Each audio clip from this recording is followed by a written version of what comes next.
So hello everyone, आज से हम इंडियन पॉलिटी जो हमारी लक्ष्मीकांत है उसके सारे चैप्टर्स जो है वन बाय वन कवर करेंगे। तो आज जो फर्स्ट चैप्टर कवर कर रहे हैं, chapter 4, salient features of the Indian constitution. तो यहाँ पे बोलते हैं कि जो इंडियन कॉन्स्टिट्यूशन है यूनिक है अपने कंटेंट और स्पिरिट में, और दो ये बोरो किया गया है कई सारे कॉन्स्टिट्यूशन जो वर्ल्ड के हैं उनसे कई सारे फीचर्स। लेकिन इंडियन कॉन्स्टिट्यूशन के जो सेलिएंट फीचर्स हैं वो डिस्टिंग्विश करते हैं जो अदर कॉन्स्टिट्यूशंस हैं वर्ल्ड के उनसे। और जब ओरिजिनली अडॉप्ट किया गया कॉन्स्टिट्यूशन को 1949 में, तब से सब्सटैंशियल चेंजेस हुए हैं, कई सारे अमेंडमेंट्स हुए हैं, जैसे कि 7th amendment, 42nd amendment, 44th amendment, 73rd, 74th, 97th, 101st amendment. तो इसमें जैसे कि एक अमेंडमेंट 42nd अमेंडमेंट है, इसको मिनी कॉन्स्टिट्यूशन भी बोला जाता है, क्योंकि इसमें कई सारे लार्ज नंबर ऑफ चेंजेस किए गए है ना वेरियस पार्ट्स में कॉन्स्टिट्यूशन के। लेकिन ये जो कॉन्स्टिट्यूशन में चेंजेस किए जाते हैं उससे रिलेटेड एक केस आया था, केशवानंद भारती केस 1973 में, जिसमें सुप्रीम कोर्ट ने कहा कि जो पार्लियामेंट की पावर अंडर आर्टिकल 368 जो कॉन्स्टिट्यूशन को अमेंड करने की है, वो उसको ये इनेबल नहीं करती कि वो अल्टर कर सके, चेंज कर सके बेसिक स्ट्रक्चर जो कॉन्स्टिट्यूशन का है उसको, है ना। तो अब यहाँ पे बेसिकली फीचर्स की बात कर लेते हैं कि जो इंडियन कॉन्स्टिट्यूशन है वो लेंथीएस्ट रिटन कॉन्स्टिट्यूशन है वर्ल्ड का। तो जो कॉन्स्टिट्यूशन वर्ल्ड के हैं वो दो टाइप्स में डिवाइड किए जाते हैं, written constitution and non written constitution. तो रिटन कॉन्स्टिट्यूशन का एग्जांपल है जैसे कि अमेरिका का कॉन्स्टिट्यूशन हो गया। नॉन रिटन कॉन्स्टिट्यूशन जैसे ब्रिटिश हो गया, ब्रिटिश में कोई रिटन कॉन्स्टिट्यूशन नहीं है। और इंडिया का सबसे लेंथीएस्ट जो है नॉन रिटन कॉन्स्टिट्यूशन है वर्ल्ड में, और जो कि मोस्ट कॉम्प्रिहेंसिव, इलेबोरेट और डिटेल्ड डॉक्यूमेंट है ना। फिर यहाँ पे बोलते हैं कि जब ओरिजिनली उसको अडॉप्ट किया गया, एक सेकंड इसको मैं बता देता हूँ। जब बोलते हैं कि ओरिजिनली जब कॉन्स्टिट्यूशन को अडॉप्ट किया गया 1949 में, तो उसमें 395 आर्टिकल्स थे, 22 पार्ट्स में डिवाइडेड थे और 8 शेड्यूल थे ओरिजिनली। फिर अभी प्रेजेंटली क्या है कि जो है इसमें बेसिकली 20 आर्टिकल्स डिलीट किए गए और 95 आर्टिकल्स तब से ऐड किए गए। तो टोटल 75 आर्टिकल्स का वो जो है इसमें चेंज आया। और अब कितने आर्टिकल्स हैं? अब प्रेजेंटली 470 आर्टिकल्स हैं। और पार्ट्स की बात करें तो 22 पार्ट्स थे, जिसमें कि एक पार्ट को हटाया गया, पार्ट 7 को, और 4 पार्ट्स इसमें ऐड किए गए, है ना। तो अब टोटल पार्ट्स कितने हैं? अभी टोटल पार्ट्स जो है वो 25 पार्ट्स हैं और 470 आर्टिकल्स हैं। और शेड्यूल्स जो है 8 शेड्यूल से 12 शेड्यूल हो गए हैं, तो 4 शेड्यूल ऐड किए गए हैं, है ना। तो पार्ट्स कौन कौन से ऐड किए गए? जैसे 4A हो गया फंडामेंटल ड्यूटीज़ से रिलेटेड, 9A हो गया पंचायत से रिलेटेड, और 9B हो गया म्यूनिसपैलिटीज़ से रिलेटेड, 14A हो गया ट्राइब्यूनल से रिलेटेड। तो ये सारे ऐड किए गए और कुछ डिलीट किए गए। तो अभी टोटल 470 आर्टिकल्स 25 पार्ट्स और 12 शेड्यूल्स में है। और कोई भी कॉन्स्टिट्यूशन जो है वर्ल्ड का इतने आर्टिकल्स और शेड्यूल्स नहीं है उसमें, ऐसा बोलते हैं। और तो इसमें बोलते हैं कि जो है 4 फैक्टर्स जो थे जिसकी वजह से हमारा कॉन्स्टिट्यूशन इतना बड़ा है। तो जो फर्स्ट फैक्टर बोलते हैं कि जोग्राफिकल फैक्टर जिसकी जो हमारी कंट्री की डाइवर्सिटी है और वास्टनेस है, उसकी वजह से इतना बड़ा कॉन्स्टिट्यूशन बना, है ना। दूसरा बोलते हैं हिस्टोरिकल फैक्टर्स, जैसे कि गवर्नमेंट ऑफ इंडिया एक्ट से कई सारे प्रोविजंस लिए गए हैं, इसकी वजह से काफ़ी बल्की हुआ कॉन्स्टिट्यूशन। थर्ड जो बोलते हैं कि एक ही कॉन्स्टिट्यूशन है सेंटर और स्टेट दोनों के लिए, है ना। तो और डोमिनेंस रहा जो है लीगल लुमिनरीज़ का, जो है कॉन्स्टिट्यूएंट असेंबलीज में, यानी लीगल प्रोफेशनल्स का काफ़ी ज़्यादा डोमिनेंस था जो कॉन्स्टिट्यूशन बनाने वाली असेंबली थी उसमें। तो ये 4 फैक्टर्स टोटल रिस्पॉन्सिबल हैं इतना बड़ा कॉन्स्टिट्यूशन होने की का। और कॉन्स्टिट्यूशन जो है वो सिर्फ contains not only fundamental principles of governance, सिर्फ फंडामेंटल प्रिंसिपल्स गवर्नेंस के नहीं है बल्कि डिटेल्ड एडमिनिस्ट्रेटिव प्रोविजंस भी दिए गए हैं, है ना। और फर्दर जो कंट्रीज़ हैं तो यहाँ पे कई सारे ऐसे प्रोविजंस हैं जो अदर कॉन्स्टिट्यूशंस में, जो कि उनको लगा ऑर्डिनरी लेजिस्लेशन में अपने इंक्लूड कर लेंगे या कन्वेंशंस में इंक्लूड कर लेंगे, वो सारे भी इंक्लूड किए गए कॉन्स्टिट्यूशन में इंडिया के। तो वो भी एक रीज़न है जो है कॉन्स्टिट्यूशन बल्कि होने का। फिर उसके बाद में 2019 में जो पहले स्टेट ऑफ जम्मू कश्मीर था उसका खुद का कॉन्स्टिट्यूशन था और एक स्पेशल स्टेटस एंजॉय करता था by the virtue of article 370, है ना।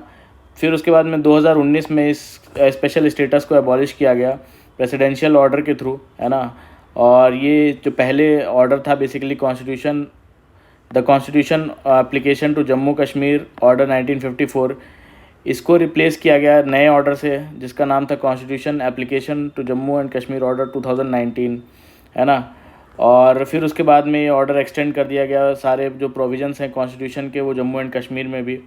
और फिर उसके बाद में जो एक्ट आया Jammu and Kashmir reorganisation act 2019, उसने बाइफरकेट कर दिया जो जम्मू एंड कश्मीर है उसको दो पार्ट्स में, Jammu union territory of Jammu and Kashmir and union territory of Ladakh, ठीक है। फिर जो सेकंड फीचर बताते हैं कि कई सारे सोर्सेस से ड्रॉ किया गया है, जैसे कॉन्स्टिट्यूशन जो इंडिया का है वो कई सारे कॉन्स्टिट्यूशन जो वर्ल्ड के हैं उनसे बोरो किया गया है उन फीचर्स जो हैं, और mostly government of India act 1935 से। तो डॉक्टर बी आर अम्बेडकर ने प्राउडली इस चीज़ को बोला कि जो है कॉन्स्टिट्यूशन जो इंडिया का है वो फ्रेम किया गया है after ransacking all the known constitutions of the world. तो रैंसैकिंग का मतलब यहाँ पे ये है कि आफ्टर डिटेल्ड स्टडी एग्जामिनेशन है ना, उसको जो है इंक्लूड किया गया है कुछ जो भी चीज़ें हैं। और स्ट्रक्चरल पार्ट जो कॉन्स्टिट्यूशन का है वो ज़्यादातर जो है स्ट्रक्चरल पार्ट डिराइव किया गया है कहाँ से, गवर्नमेंट ऑफ इंडिया एक्ट 1935 से। और जो फिलोसॉफिकल पार्ट है, फिलोसॉफिकल पार्ट में क्या बोलना चाह रहे हैं, जैसे फंडामेंटल राइट्स है और directive principles of state policy है, ये बेसिकली फंडामेंटल डिराइव किया गया है, फंडामेंटल राइट्स अमेरिकन कॉन्स्टिट्यूशन से। और डीपीएसपी जो है वो बेसिकली कहाँ से डिराइव किया गया है, ये आयरिश कॉन्स्टिट्यूशन से डिराइव किया गया है। और जो पॉलिटिकल पार्ट है, पॉलिटिकल पार्ट में वैसे जो बोलते हैं कैबिनेट गवर्नमेंट हो गई है ना, और या फिर जो रिलेशन हो गया बिटवीन लेजिस्लेचर एंड एग्जीक्यूटिव, ये लार्जली जो है आपके ब्रिटिश कॉन्स्टिट्यूशन से डिराइव किया गया है, ठीक है। तो जो अदर प्रोविजंस हैं कॉन्स्टिट्यूशन को वो सारे अदर कॉन्स्टिट्यूशन से डिराइव किए गए, जैसे कनाडा का हो गया, Australia, Germany, USSR, France, south Africa, Japan and so on, ठीक है। तो जो सबसे ज़्यादा जो इन्फ्लुएंस रहा वो गवर्नमेंट ऑफ इंडिया एक्ट 1935 का रहा है ना। और जो जैसे कि बताते हैं कि इस एक्ट से क्या क्या लिया गया, जैसे फेडरल स्कीम हो गई, फेडरल स्कीम जहाँ पे पावर डिवाइडेड रहती है सेंटर और स्टेट के बीच में है ना। और गवर्नर हो गया, एमरजेंसी पावर्स हो गई, पब्लिक सर्विस कमीशन हो गया, और जो भी एडमिनिस्ट्रेटिव डिटेल्स हैं ज़्यादातर गवर्नमेंट ऑफ इंडिया एक्ट 1935 से लिया गया है ना। और more than half of the provision जो है वो 1935 की तरह ही आइडेंटिकल हैं, ऐसा बोलते हैं। और तो फिर उसके बाद में जो थर्ड बताते हैं, थर्ड फीचर, ये रिजिडिटी और फ्लेक्सिबिलिटी का ब्लेंड है। तो रिजिड कॉन्स्टिट्यूशन कौन सा होता है, जैसे कि एक अमेरिकन कॉन्स्टिट्यूशन का एग्जांपल हो गया। फ्लेक्सिबल कॉन्स्टिट्यूशन कौन सा होता है, फ्लेक्सिबल कॉन्स्टिट्यूशन जैसे ब्रिटिश कॉन्स्टिट्यूशन हो गया। तो रिजिड कॉन्स्टिट्यूशन क्या होता है, रिजिड कॉन्स्टिट्यूशन वो होता है जिसमें कोई भी अगर अमेंडमेंट करना हो कॉन्स्टिट्यूशन में तो उसके लिए स्पेशल प्रोसेस लगे, ठीक है, स्पेशल प्रोसीजर हो है ना, यानी इतनी आसानी से जो है वो अमेंड ना हो। और फ्लेक्सिबल है यानी कि कॉन्स्टिट्यूशन जो है आपका बड़े आराम से अमेंड हो जाता है, यानी कोई भी ऑर्डिनरी लॉ है उसको जितना चेंज करना आसान है उतना कॉन्स्टिट्यूशन को भी चेंज करना आसान है। तो हमारा कॉन्स्टिट्यूशन ना जो है रिजिड है और ना ही फ्लेक्सिबल है, दोनों का ब्लेंड है इंडियन कॉन्स्टिट्यूशन, ठीक है। जैसे कि अगर स्पेशल प्रोसीजर्स की बात करें तो कुछ जो है चीज़ें हैं, जैसे कि कुछ चीज़ें हैं जो सिंपल मेजॉरिटी से पास हो जाती हैं, ठीक है, पार्लियामेंट के। तो कॉन्स्टिट्यूशन में कुछ प्रोविज़न जो है सिंपल मेजॉरिटी से पास हो जाती है, यानी आराम से मॉडिफाई हो जाता है। तो ये फ्लेक्सिबिलिटी का एग्जाम्पल है। अगर वहीं रिजिडिटी का एग्जाम्पल देखें तो कुछ जो पार्ट्स हैं प्रोविजंस वो स्पेशल मेजॉरिटी लगती है पार्लियामेंट की, यानी कि 2/3 मेजॉरिटी ऑफ द मेंबर्स जो वहाँ प्रेजेंट और वोट कर रहे हैं उनकी मेजॉरिटी चाहिए होती है, तो इतना आसान नहीं है। दूसरा है कि एक तो स्पेशल मेजॉरिटी पार्लियामेंट की चाहिए ही, लोकसभा और राज्यसभा की। दूसरा रेटिफिकेशन होना चाहिए हाफ ऑफ द स्टेट्स का, टोटल जितने भी स्टेट्स हैं उनका हाफ स्टेट्स का रेटिफिकेशन भी होना चाहिए। तो ये दोनों काफ़ी ज़्यादा डिफ़िकल्ट है ना, तो प्रोसीजर ज़्यादा बड़ा है। तो ये रिजिडिटी का एग्जाम्पल है। तो यहाँ पे दोनों ही प्रोविजंस हैं इंडिया में, तो वही बोलते हैं कि इंडियन कॉन्स्टिट्यूशन जो ब्लेंड है रिजिडिटी और फ्लेक्सिबिलिटी का। फिर यहाँ पे बोलते हैं federal system with unitary bias. Federal system क्या होता है, फेडरल सिस्टम मैंने जैसे बता दिया कि जो है एक सेंटर और स्टेट या फिर रीजनल जो गवर्नमेंट्स होती हैं उनमें जो पावर होती है वो डिवाइडेड होती है और अपने एरियाज़ में इंडिपेंडेंटली ऑपरेट करती हैं, ठीक है। तो हमारे में जैसे लिस्ट हैं, यूनियन लिस्ट है, स्टेट सेंटर जिस पे लॉ बनाती है, स्टेट लिस्ट है जिस पे जो है स्टेट्स लिस्ट बनाते हैं, कंकरेंट लिस्ट है जिस पे दोनों लोग लॉ बना सकते हैं, सेंटर और स्टेट, है ना। तो ये पावर्स डिवाइडेड हैं, तो इसलिए फेडरल भी है, लेकिन एक यूनिटरी बायस भी है, सेंटर को ज़्यादा पावर है किसी चीज़ में। तो वही देखते हैं हम यहाँ पे कैसे, है ना।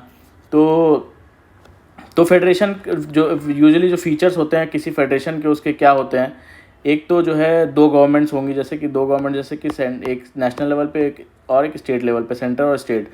पावर्स का डिवीज़न होगा दोनों के बीच में, एक रिटन कॉन्स्टिट्यूशन होगा, कॉन्स्टिट्यूशन की सुप्रीमेसी होगी और कॉन्स्टिट्यूशन रिजिड होगा, इतना आसान नहीं है लॉ चेंज करना।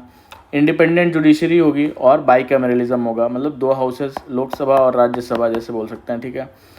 हाउएवर जो इंडियन कॉन्स्टिट्यूशन है ऑल्सो, ये तो हमने डिस्कस कर लिया, सेंटर और स्टेट का अलग अलग जो है डोमेन में कुछ लिस्ट हैं जिसमें वो काम कर सकते हैं, लेकिन कुछ चीज़ों में सेंटर ज़्यादा पावरफुल है ना, जो कि constitution. However Indian constitution also contains many unitary और नॉन फेडरल फीचर्स, यानी कि जो सेंटर को ज़्यादा पावर देते हैं विद अ स्ट्रॉन्ग सेंटर, यानी कि सिंगल कॉन्स्टिट्यूशन होना, स्टेट्स का कॉन्स्टिट्यूशन अलग से नहीं है, एक सिंगल सिटीजनशिप होना, स्टेट्स की अलग से सिटीजनशिप नहीं है, फ्लेक्सिबिलिटी होना कॉन्स्टिट्यूशन का, कुछ पार्ट्स फ्लेक्सिबल है ना कि आराम से सिंपल मेजॉरिटी से भी अमेंड होते हैं, इंटीग्रेटेड जुडिशरी होना, और गवर्नर का जो अपॉइंटमेंट है वो सेंटर करता है, तो ये भी सेंटर के फेवर में है। ऑल इंडिया सर्विसेज भी जो है सेंटर से होती है।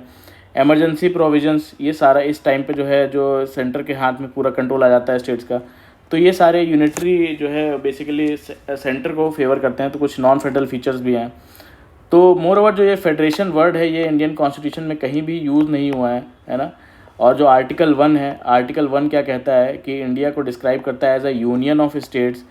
यूनियन ऑफ स्टेट्स कहने का 2 मतलब है कि जो इंडियन फेडरेशन है वो रिज़ल्ट नहीं है किसी एग्रीमेंट का जो स्टेट्स ने करके बनाया हो कोई फेडरेशन, तो स्टेट्स ने एग्रीमेंट करके फेडरेशन नहीं बनाया है। और दूसरा कि कोई भी स्टेट को ये राइट नहीं है कि वो फेडरेशन से अलग हो सके। No state has the right to secede from the federation, ठीक है।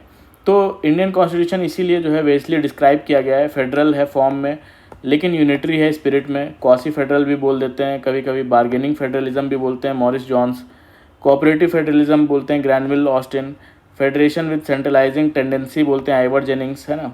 तो ये है। फिर उसके बाद में 5th जो फीचर है parliamentary form of government. Constitution of India ने जो है ब्रिटिश पार्लियामेंट्री सिस्टम को अडॉप्ट किया rather than American presidential system, क्योंकि जो पार्लियामेंट्री सिस्टम है ये बेस्ड है बेसिकली, आपका याद रखिएगा, कोऑपरेशन और कोऑर्डिनेशन पे, ठीक है। बिटवीन किसमें कोऑपरेशन कोऑर्डिनेशन, एक तो लेजिस्लेचर और जो एग्जीक्यूटिव है ना। जबकि जो प्रेसिडेंशियल सिस्टम है वो इन दोनों के बीच में जो लेजिस्लेचर और एग्जीक्यूटिव में जो है सेपरेशन ऑफ पावर्स पे एक्ट करती है, ठीक है। तो सेपरेशन ऑफ पावर होता है यहाँ पे कोऑर्डिनेशन एंड कोऑपरेशन होता है दोनों के बीच में। तो पार्लियामेंट्री सिस्टम जो है इसको वेस्टमिंस्टर्स मॉडल भी बोलते हैं और रिस्पॉन्सिबल गवर्नमेंट भी बोलते हैं, कैबिनेट गवर्नमेंट भी बोलते हैं, है ना। तो ये अलग अलग नाम है। तो कॉन्स्टिट्यूशन ऑफ इंडिया जो है वो पार्लियामेंट्री सिस्टम इस्टेब्लिश करता है, ठीक है। सिर्फ सेंटर में ही नहीं बल्कि स्टेट्स में भी पार्लियामेंट्री सिस्टम ही चलता है ना। तो फीचर्स बताते हैं पार्लियामेंट्री गवर्नमेंट के क्या क्या होते हैं। एक तो नॉमिनल हेड होगा और एक रियल एग्जीक्यूटिव होगा। नॉमिनल हेड जैसे कि अपने यहाँ पे कौन होते हैं, नॉमिनल हेड होते हैं अपने प्रेसिडेंट, ठीक है, जो कि रियल पावर इनके हाथ में नहीं होती है, ये एडवाइस पे काम करते हैं, जो काउंसिल ऑफ मिनिस्टर्स होते हैं उन पे। तो एक नाम के हेड हैं, है ना। और रियल जो पावर होती है, रियल एग्जीक्यूटिव, जैसे हमारे यहाँ प्राइम मिनिस्टर हो गए, इनके पास रियल पावर है ना। तो रियल एग्जीक्यूटिव इनको बोलते हैं। और मेजॉरिटी पार्टी का रूल होगा सेकंड फीचर। कलेक्टिव रिस्पॉन्सिबिलिटी होगी, जो भी एग्जीक्यूटिव्स होंगे यानी जो भी काउंसिल ऑफ मिनिस्टर्स होंगे उनकी कलेक्टिव रिस्पॉन्सिबिलिटी है। मिनिस्टर्स की जो है वो मेंबरशिप रहेगी लेजिस्लेचर्स में। लीडरशिप रहेगा प्राइम मिनिस्टर का या फिर चीफ मिनिस्टर का।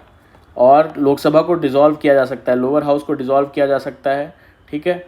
और फिर उसके बाद में ये सारे फीचर्स हैं पार्लियामेंट्री सिस्टम के।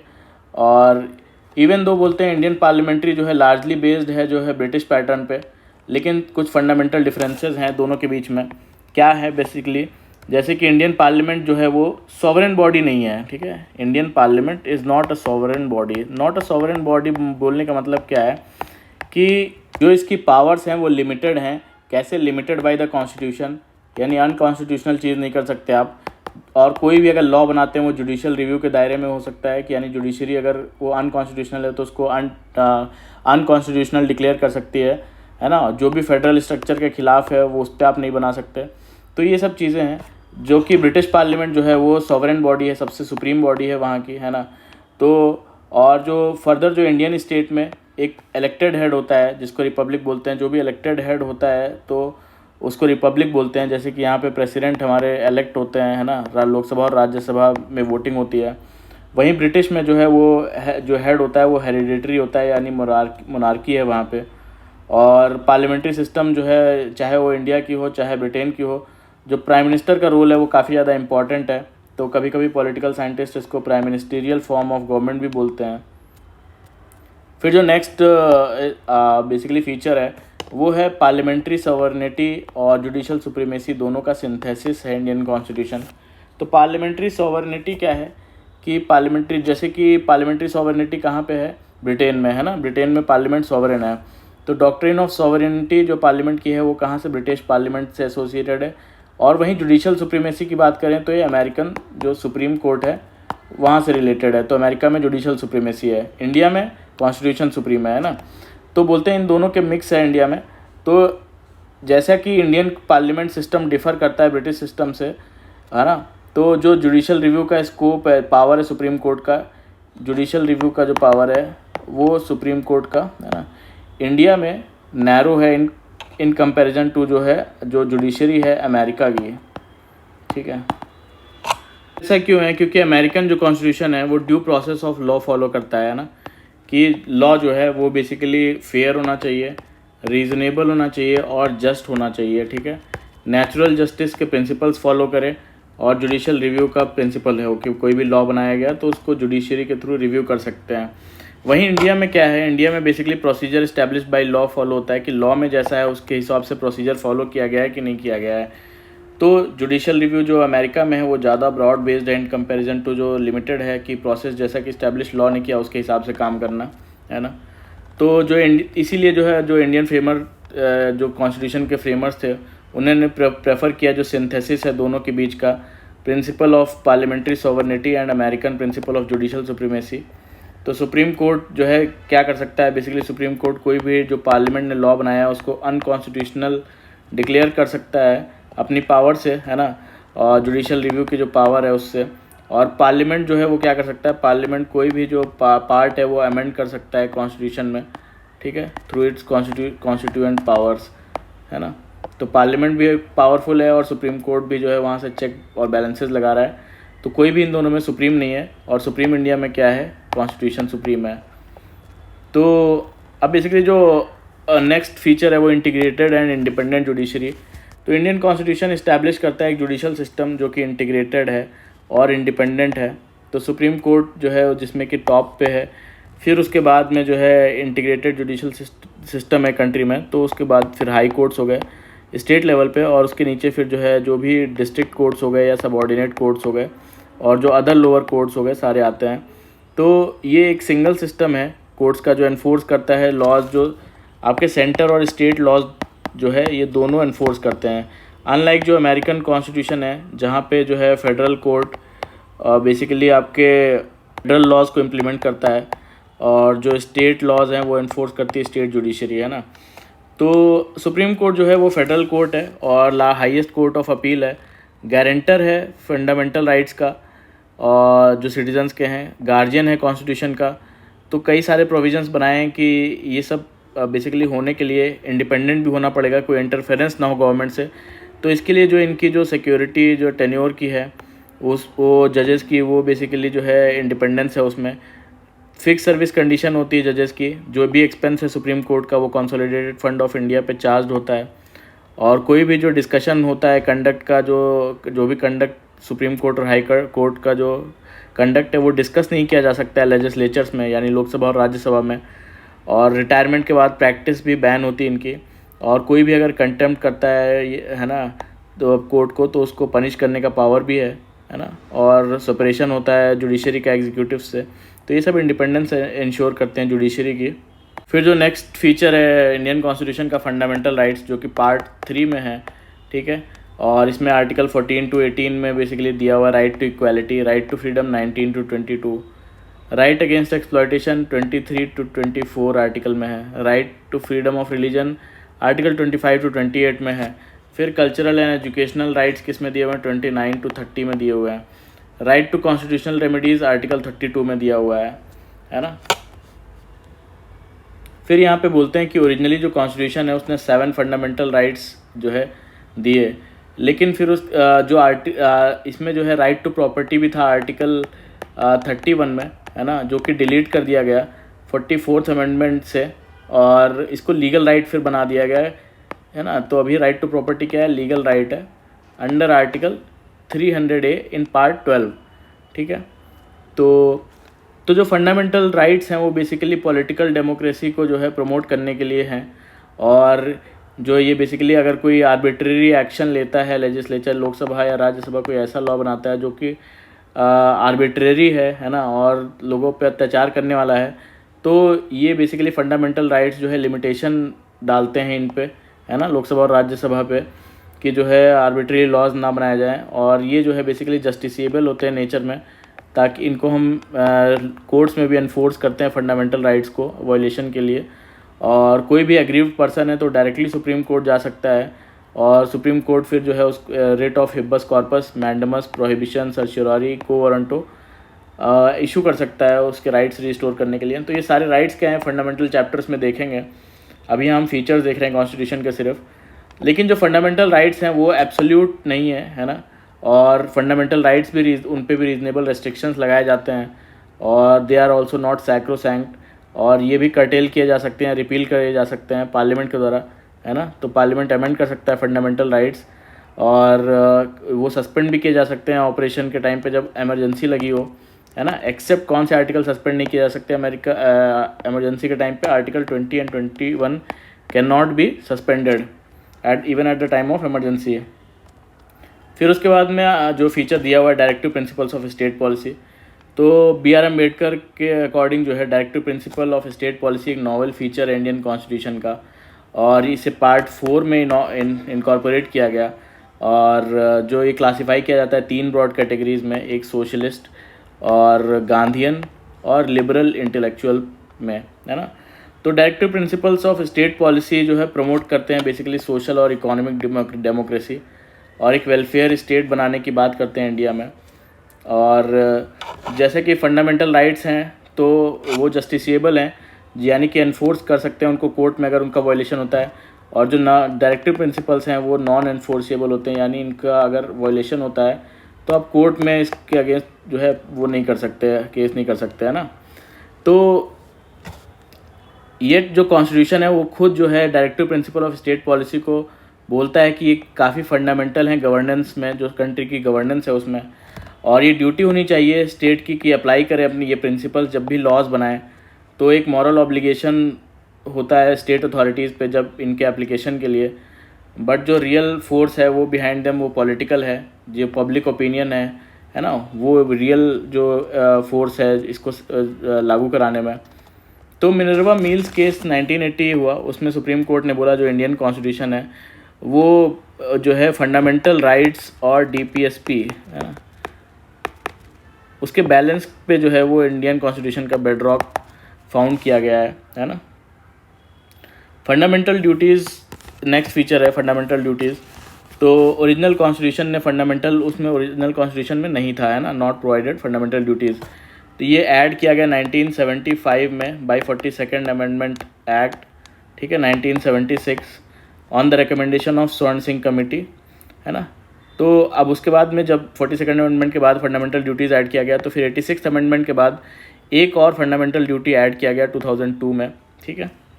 और ये पार्ट 4A में है, पार्ट 4A फंडामेंटल ड्यूटीज़, है ना, जिसमें सिर्फ एक आर्टिकल 151A है, उसमें कई सारी ड्यूटीज़ दी हुई हैं, जिसमें कि 11 ड्यूटीज़ हैं टोटल, ताकि जैसे कि क्या क्या है कि रेस्पेक्ट करना कॉन्स्टिट्यूशन को, नेशनल फ्लैग को, नेशनल एंथम को, इंडिया की सॉवरेनिटी, यूनिटी और इंटीग्रिटी को प्रोटेक्ट करना, प्रमोट करना स्पिरिट ऑफ कॉमन ब्रदरहुड जितने भी लोग हैं उनमें, प्रिजर्व करना रिच हेरिटेज और कंपोजिट कल्चर, और ऐसे कई सारे 11 दिए हुए हैं टोटल। तो फंडामेंटल ड्यूटीज़ एक रिमाइंडर की तरह सिटीजन्स को जब भी वो राइट्स एंजॉय कर रहे हैं तो उनकी कुछ ड्यूटीज़ भी हैं, है ना, जो कंट्री को जो है वो करते हैं, तो और कंट्री को, सोसाइटी को और फेलो सिटीजन्स को। हाउएवर ये भी डायरेक्टिव प्रिंसिपल्स की तरह अगर इनका भी वायलेशन होता है तो कोर्ट्स में ये नॉन जस्टिसेबल है, यानी कि नॉन एनफोर्सेबल है, आप कोर्ट नहीं जा सकते इनके वायलेशन के लिए, है ना। फिर जो नेक्स्ट है बेसिकली फीचर वो है सेकुलर स्टेट। तो इंडिया का जो कॉन्स्टिट्यूशन ऑफ इंडिया जो है सेकुलर स्टेट के लिए स्टैंड करता है, और इसीलिए किसी भी रिलीजन को वो ऑफिशियल रिलीजन जो है नहीं बोलता है इंडियन स्टेट का। और क्यों, और कुछ प्रोविजंस हैं इंडियन कॉन्स्टिट्यूशन में जो कि बताते हैं कि जो कैरेक्टर है इंडियन कॉन्स्टिट्यूशन का वो सेकुलर है। जैसे कि जो टर्म है सेकुलर वो ऐड किया गया प्रीएम्बल में इंडियन कॉन्स्टिट्यूशन के बाय 42nd अमेंडमेंट एक्ट 1976, ठीक है। और प्रियम्बल जो है सिक्योर करता है सारे जो सिटीजन्स हैं उनको liberty of belief, faith and worship, कोई भी रिलीजन फॉलो करें, है ना, वर्शिप करें।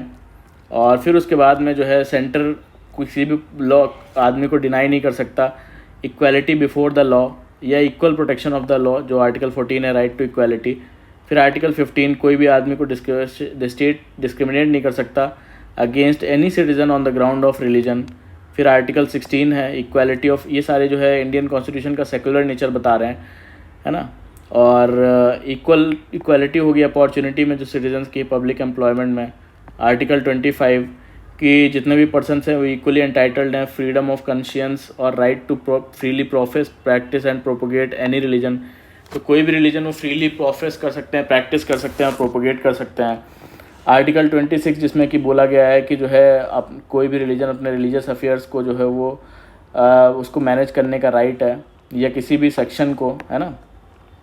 और किसी को भी कंपेल नहीं किया जा सकता है कि कोई वो टैक्स पे करे किसी पर्टिकुलर रिलीजन को प्रमोट करने के लिए, आर्टिकल 27 में बोला गया है। आर्टिकल 28 में क्या बोला गया है कि कोई भी रिलीजियस इंस्ट्रक्शन उन एजुकेशन इंस्टीट्यूशन में नहीं प्रोवाइड की जाएगी जो स्टेट मेंटेन करते हैं, ठीक है। Any section of citizen, article 29 में क्या बोलता है, किसी सेक्शन ऑफ सिटीज़न को राइट है वो कंजर्व करे अपना लैंग्वेज, स्पिरिट और कल्चर। फिर उसके बाद में आर्टिकल 30 में क्या बोलते हैं कि जितने भी माइनॉरिटीज़ उनको राइट है वो अपने जो है चॉइस का इस्टेब्लिश और एडमिनिस्टर कर सकते हैं कोई भी एजुकेशनल इंस्टीट्यूशन। फिर उसके बाद आर्टिकल 44 में क्या बोलते हैं कि स्टेट जो है एंडेवर करेगा कि एक यूनिफॉर्म सिविल कोड जो है सारे सिटीजन्स के लिए सिक्योर किया जाए। तो यहाँ पे डिफरेंस देते हैं कि वेस्टर्न कॉन्सेप्ट ऑफ सेकुलरिज्म क्या है और जो इंडियन सेकुलरिज्म है उसमें क्या डिफरेंस है। तो वेस्टर्न जो कॉन्सेप्ट है सेकुलरिज्म का वो कंप्लीट सेपरेशन है बिटवीन द रिलीजन और जो रिलीजन एंड द स्टेट, है ना। और जो ये नेगेटिव कॉन्सेप्ट है बेसिकली बोलते हैं। और जो इंडियन कॉन्स्टिट्यूशन है उसमें पॉजिटिव कॉन्सेप्ट है, यानी कि जो है इक्वल रिस्पेक्ट देता है सारे सिटीजन्स को, रिलीजन्स को प्रोटेक्ट करता है सारे रिलीजन्स को इक्वली, क्योंकि इंडिया की जो सोसाइटी है वो मल्टी रिलीजियस है ना। और मोर ओवर कॉन्स्टिट्यूशन जो है वो जो old system of communal representation था उसको भी अबॉलिश कर दिया गया है ना। लेकिन अभी भी जो रिजर्व सीट्स हैं वो रिजर्व की जाती हैं एससी और एसटीज़ के लिए, है ना, उनका एडिक्वेट रिप्रेजेंटेशन सिक्योर करने के लिए, ठीक है। और फिर उसके बाद में जो फीचर है वो यूनिवर्सल एडल्ट फ्रेंचाइज़ है कि इंडियन कॉन्स्टिट्यूशन ने यूनिवर्सल एडल्ट फ्रेंचाइज़ को अडॉप्ट किया, यानी कि कोई भी अगर 18 साल से ऊपर का है और तो जो है उसको बेसिकली राइट टू वोट का अधिकार है ना। और कोई भी 18 साल से नीचे है तो जो भी 18 साल से ऊपर का है उसको राइट टू वोट है, किसी और उसको डिस्क्रिमिनेट नहीं किया जा सकता कास्ट के, race, religion, sex, literacy, wealth के बेसिस पे। और वोटिंग एज जो है वो रिड्यूस कर दी, पहले 21 थी 1989 में, जिसको रिड्यूस करके 18 ईयर्स कर दिया गया, है ना। ये 1988 में थी, जिसको बेसिकली घटा के 18 साल कर दिया गया 1988 में by 61st constitutional amendment act, ठीक है। और जो इंट्रोडक्शन था यूनिवर्सल एडल्ट फ्रेंचाइज का कि सबको वोटिंग का अधिकार देना 18 साल से ऊपर के, तो एक रिमार्केबल स्टेप था, क्योंकि देखते हुए कि वास्ट साइज़ है कंट्री का, ह्यूज पॉपुलेशन है, पॉवर्टी बहुत ज़्यादा है, सोशल इनइक्वालिटी है और इलिटरेसी बहुत ज़्यादा है। तो अब बेसिकली यूनिवर्सल एडल्ट फ्रेंचाइज ये डेमोक्रेसी को हमारे ब्रॉड बेस बनाता है, सेल्फ रेस्पेक्ट देता है लोगों में कि हमने चुनी है सरकार, अपहोल्ड करता है प्रिंसिपल ऑफ इक्वालिटी, माइनॉरिटीज़ को प्रोटेक्ट करने की बात करता है, उसके प्रोटेक्ट करने की इंटरेस्ट की, और नए होप्स और विस्टार्स जो है ओपन करता है वीकर सेक्शन के लिए कि अगर इस बार काम नहीं किया तो अगली बार हम किसी और को चुन लेंगे, है ना। फिर जो नेक्स्ट जो बेसिकली फीचर है वो सिंगल सिटीजनशिप का है कि इंडियन कॉन्स्टिट्यूशन जो कि फेडरल है ना, सेंट्रल स्टेट के अलग अलग पावर्स हैं, लेकिन उसके बाद भी जो है सिंगल सिटीजनशिप का कॉन्सेप्ट है इंडिया में, अनलाइक यूएसए, जहाँ पे यूएसए में क्या होता है कि जो सिटीज़न है वो बेसिकली उसको 2 टाइप की सिटीजनशिप मिलती है, एक जो नेशनल गवर्नमेंट के थ्रू और जो एक स्टेट गवर्नमेंट जो देती है, तो वो दोनों को अपनी एलिगेंस अपहोल्ड बेसिकली वो करता है ना। और इंडिया में एक ही सिंगल सिटीजनशिप है, इर्रेस्पेक्टिव वो कहाँ पे बॉर्न हुए हैं और किस जगह वो रह रहे हैं, सबको सेम पॉलिटिकल और सिविल राइट मिलता है ना इंडिया में, ऑल ओवर द कंट्री, और कोई भी डिस्क्रिमिनेशन नहीं होता है उनके बीच में। और डिस्पाइट जो है सिंगल सिटीजनशिप है और यूनिफॉर्म राइट है सारे पीपल्स के लिए, इंडिया में फिर भी जो है communal riots, class conflict, caste war, linguistic clashes, ethnic disputes सब देखने को मिलता है। तो यानी कि जो भी चेरिस्ड गोल था कॉन्स्टिट्यूशन मेकर्स का कि यूनाइटेड और इंटीग्रेटेड नेशन बनाने का, वो अभी तक फुल्ली रियलाइज़ नहीं हुआ है ना। फिर उसके बाद में जो फीचर है इंडिपेंडेंट बॉडीज़ का, कि इंडियन कॉन्स्टिट्यूशन सिर्फ जो है लेजिस्लेचर, एग्जीक्यूटिव और जुडिशियल ऑर्गन्स नहीं बनाता सेंट्रल स्टेट में, लेकिन उसके साथ साथ कुछ इंडिपेंडेंट बॉडीज़ बनाता है, जैसे कि ये बुलवर्क का काम करती हैं जो डेमोक्रेटिक सिस्टम का है इंडिया में उसके लिए। तो ये 4 बॉडीज़ कौन कौन सी हैं? Election commission, controller auditor general, union public service commission, state public service commission, ये 4 बॉडीज़। तो election commission basically free and fair election कराने के लिए रिस्पॉन्सिबल है। पार्लियामेंट में, स्टेट लेजिस्लेचर में प्रेसिडेंट का इलेक्शन कराना हो, वाइस प्रेसिडेंट का इलेक्शन कराना हो। कैग बेसिकली जो ऑडिट करता है जो भी अकाउंट्स है सेंट्रल और स्टेट गवर्नमेंट्स के, तो एक पब्लिक पर्स का गार्जियन की तरह एक्ट करता है ना। और जो भी कमेंट करता है जो भी लीगैलिटी और प्रॉपर्टी होती है गवर्नमेंट एक्सपेंडिचर पे, उस पर।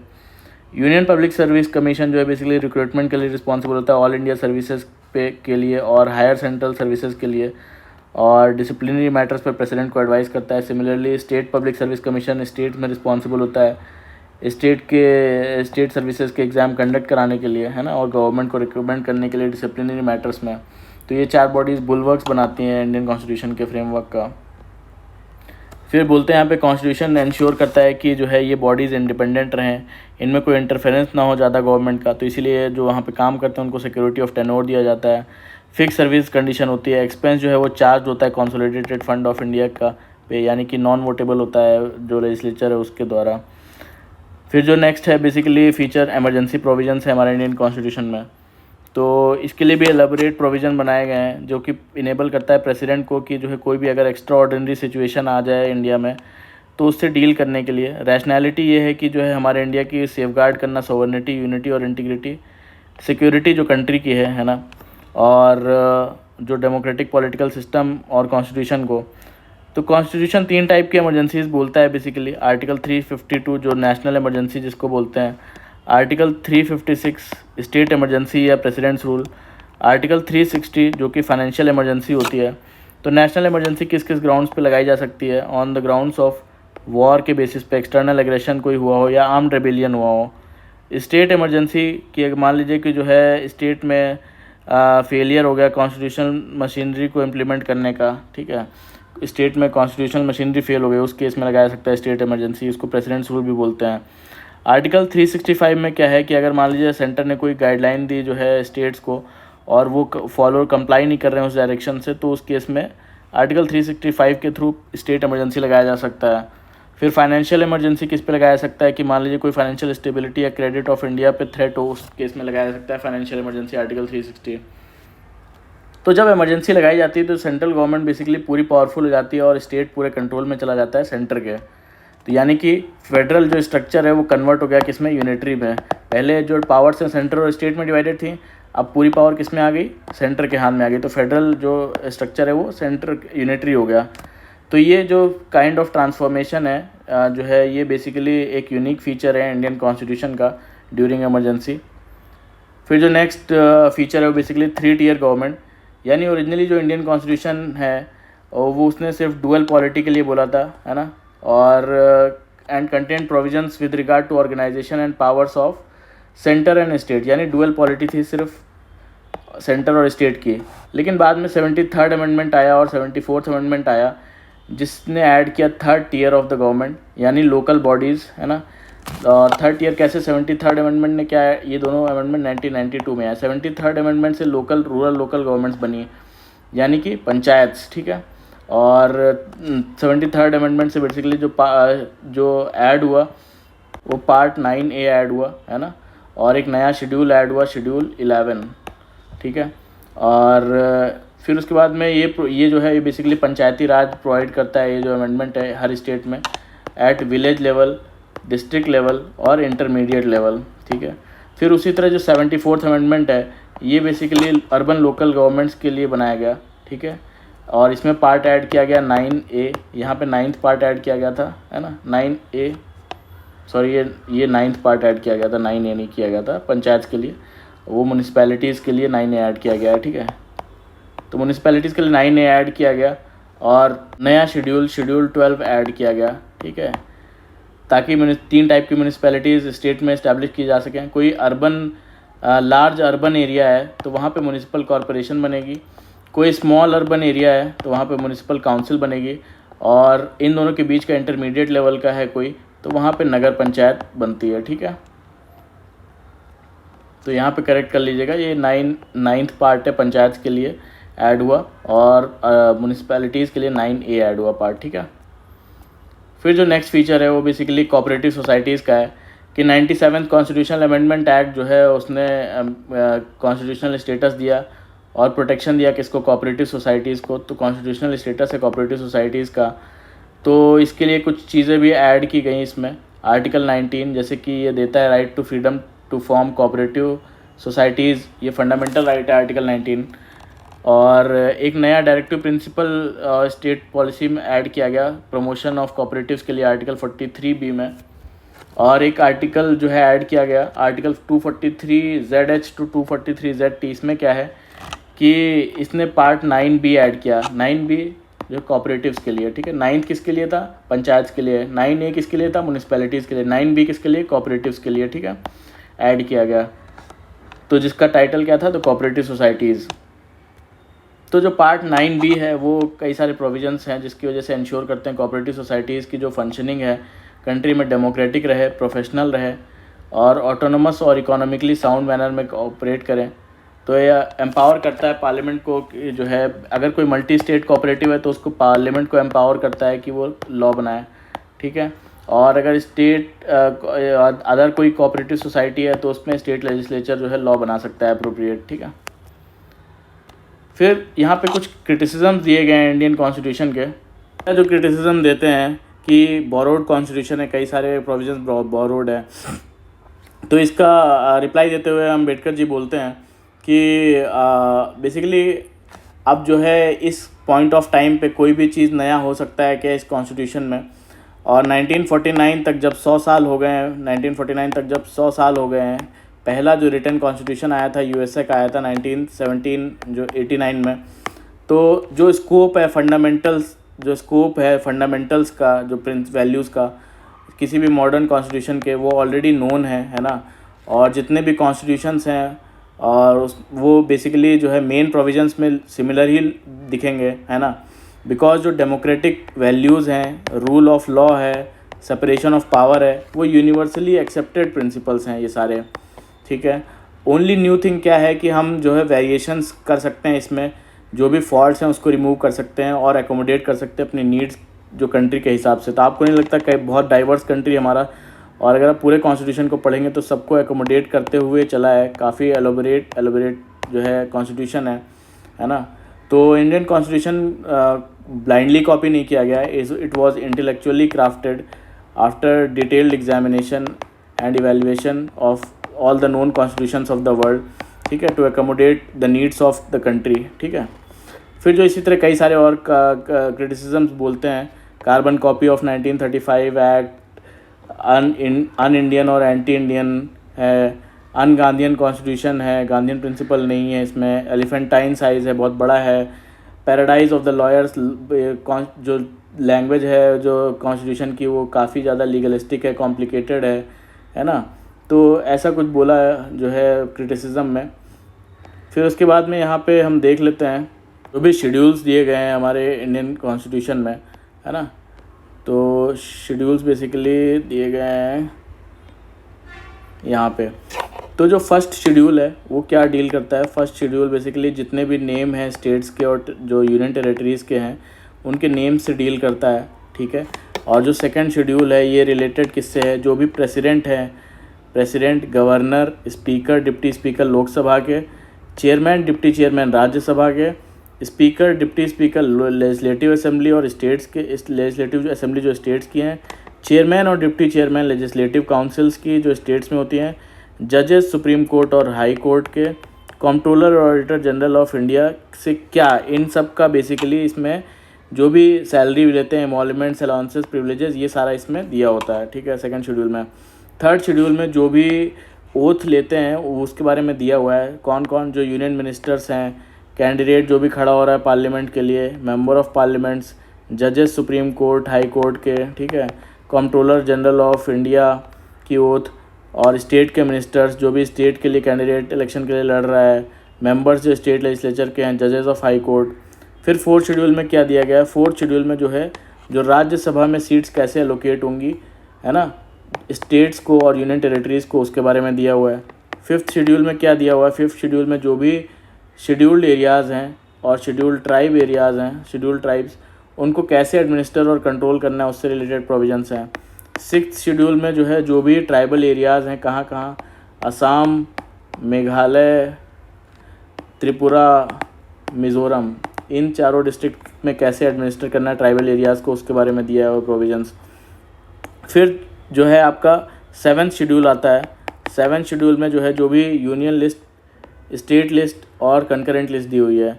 तो यूनियन लिस्ट में बेसिकली जो है ओरिजिनली 97 जो टॉपिक्स सब्जेक्ट्स थे वो अभी कितने हो गए, 98 हो गया, यानी एक बढ़ गया है। स्टेट लिस्ट में ओरिजिनली जो है 66 थे जो सब्जेक्ट्स हैं, वो अब कितने हो गए हैं, 59, यानी इसमें जो है 7 सब्जेक्ट्स कम हो गए हैं। कंकरेंट लिस्ट में जो है 47 सब्जेक्ट्स थे ओरिजिनली, अब 52 हो गए हैं, ठीक है। फिर उसके बाद में बोलते हैं एट शेड्यूल। एट शेड्यूल में बेसिकली जो 22 शेड्यूल्ड लैंग्वेजेस हैं, 22 शेड्यूल्ड लैंग्वेजेस वो दी गई हैं। जैसे कि कौन कौन सी हैं इसमें, असमीज़, बंगाली, बोडो, ठीक है, डोगरी, गुजराती, हिंदी, कन्नड़, कश्मीरी, कोंकणी, मैथिली, मलयालम, मणिपुरी, मराठी, नेपाली, उड़िया, पंजाबी, संस्कृत, संथाली, हिंदी, तमिल, तेलुगु, उर्दू।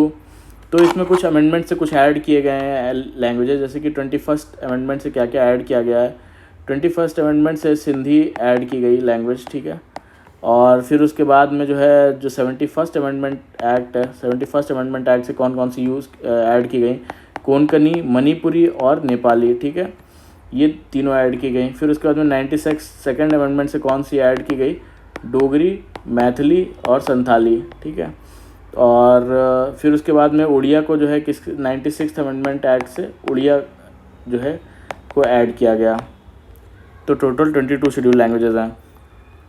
फिर 9th शेड्यूल आता है कि जो भी बेसिकली एक्ट्स और रेगुलेशंस हैं रिलेटेड टू जो जब आज़ाद हुआ देश लैंड रिफॉर्म और एबॉलिशन ऑफ ज़मींदारी से रिलेटेड है, उसको जुडिशल रिव्यू से बचाने के लिए कोई भी लॉ जो है वो जुडिशल रिव्यू के दायरे में नहीं आएगा, है ना।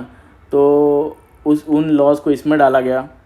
जो है अभी क्या है कि बेसिकली जो भी लॉज इंक्लूड किए जा रहे हैं इस शेड्यूल में आफ्टर 24 अप्रैल 1973 वो ओपन है जुडिशल रिव्यू के लिए, है ना। और 10th शेड्यूल बेसिकली किससे डील करता है, एंटी डिफेक्शन लॉ से डील करता है ना। जो प्रोविजंस हैं जो जिससे डिस्क्वालीफाई होते हैं मेंबर ऑफ पार्लियामेंट और स्टेट लेजिस्लेचर में ग्राउंड ऑफ डिफेक्शन पे, तो ये 52nd अमेंडमेंट एक्ट से जो है ये शेड्यूल ऐड किया गया था, है ना। और फिर 11th शेड्यूल में क्या है, 11th शेड्यूल में बेसिकली जो है आपके पंचायत के बारे में है, उसमें 29 मैटर्स दिए हुए हैं जो, है ना। और ये ऐड किया गया था किससे, 73rd अमेंडमेंट एक्ट से, ठीक है। फिर 12th शेड्यूल के बारे में, 12th शेड्यूल बेसिकली म्यूनिसिपैलिटीज़ की अथॉरिटी और रिस्पॉन्सिबिलिटी से डील करता है, और ये शेड्यूल ऐड किया गया था 74th अमेंडमेंट एक्ट से। तो ये हमने 12 शेड्यूल्स इंडियन कॉन्स्टिट्यूशन में देखे क्या क्या हैं। फिर उसके बाद में हम देख लेते हैं कुछ जो फीचर्स हैं किस किस कॉन्स्टिट्यूशन से लिए गए हैं इंडिया में। जैसे कि गवर्नमेंट ऑफ इंडिया एक्ट 1935 से इंडिया में क्या लिया गया है, जो फेडरल स्कीम है इंडिया की, governor office of governor, judiciary, public service commission, emergency provisions, administrative details, ये सारे गवर्नमेंट ऑफ इंडिया एक्ट 1935 से लिए गए हैं। फिर ब्रिटिश कॉन्स्टिट्यूशन से क्या लिया गया है, ब्रिटिश कॉन्स्टिट्यूशन से बेसिकली जो है British parliamentary government, rule of law, legislative procedure, single citizenship, cabinet system, prerogative rates, parliamentary privileges, bicameralism, ये सारे ब्रिटिश कॉन्स्टिट्यूशन से लिया गया है। फिर यूएस कॉन्स्टिट्यूशन से क्या क्या लिया गया है, फंडामेंटल राइट्स, जुडिशरी का इंडिपेंडेंस, जुडिशल रिव्यू, इम्पीचमेंट कैसे होगा, जो प्रेसिडेंट और रिमूवल ऑफ सुप्रीम कोर्ट और हाई कोर्ट के जज अगर करना है उनको, या पोस्ट ऑफ वाइस प्रेसिडेंट का इम्पीचमेंट करना है तो कैसे होगा। और बेसिकली आयरिश कॉन्स्टिट्यूशन से क्या लिया गया है, आयरिश कॉन्स्टिट्यूशन से डीपीएसपी लिया गया है। राज्यसभा में जो नॉमिनेटेड मेंबर्स होते हैं वो लिया गया है। इलेक्शन ऑफ प्रेसिडेंट कैसे होगा उसका मेथड कहाँ से, आयरिश कॉन्स्टिट्यूशन से लिया गया है। फिर कनाडा के कॉन्स्टिट्यूशन से क्या लिया गया है, फेडरेशन स्ट्रॉन्ग सेंटर के साथ, रेजिड्यूरी पावर सेंटर के पास रहे, जो स्टेट गवर्नर का अपॉइंटमेंट है जो सेंटर करेगा, एडवाइजरी जुरिस्डिक्शन जो सुप्रीम कोर्ट के आर्टिकल 143 के अंडर है, ये सब कनाडा से लिया गया है। ऑस्ट्रेलियन कॉन्स्टिट्यूशन से क्या कंकरेंट लिस्ट लिया गया है, freedom of trade, commerce and intercourse, joint sitting basically वो भी ऑस्ट्रेलिया का लिया हुआ है ना, of the two houses of the parliament. Weimar constitution Germany से क्या लिया गया है, एमरजेंसी प्रोविजंस जो कि सस्पेंशन ऑफ फंडामेंटल राइट्स होता है उस टाइम पे सिटीजन्स का। यूएसएसआर जो भी रशिया है उससे क्या लिया गया है, fundamental duties, ideals of justice, social, economic और पॉलिटिकल। फ्रेंच कॉन्स्टिट्यूशन से क्या लिया गया है, Republic, ideals of liberty, equality, fraternity, ये सब फ्रेंच कॉन्स्टिट्यूशन से लिया गया है। साउथ अफ्रीकन कॉन्स्टिट्यूशन से क्या लिया गया है कि प्रोसीजर कैसे अमेंड करना है कॉन्स्टिट्यूशन को और कैसे राज्यसभा में मेंबर्स इलेक्ट होंगे। जापानीज़ कॉन्स्टिट्यूशन से क्या लिया गया है, प्रोसीजर इस्टेब्लिश्ड बाय लॉ। तो ये हमने पूरा देखा कि जो है किस किस कॉन्स्टिट्यूशन से क्या क्या फ़ीचर्स लिए गए हैं। तो ये था पूरा आज हमारा बेसिकली जो salient features of Indian constitution है उसका डिस्कशन, जो चैप्टर 4 है लक्ष्मीकांत बुक से। तो ऐसे ही हम सारे चैप्टर्स को कवर करेंगे लक्ष्मीकांत के, है ना। तो अच्छा लगा हो, कुछ वैल्यू ऐड हुई हो और तो प्लीज़ लाइक करिएगा, कमेंट करिएगा और सब्सक्राइब भी कर लीजिएगा हमारा चैनल, है ना, ताकि पूरी पॉलिटी हम कवर करें एक chapter wise. So thank you very much for the discussion.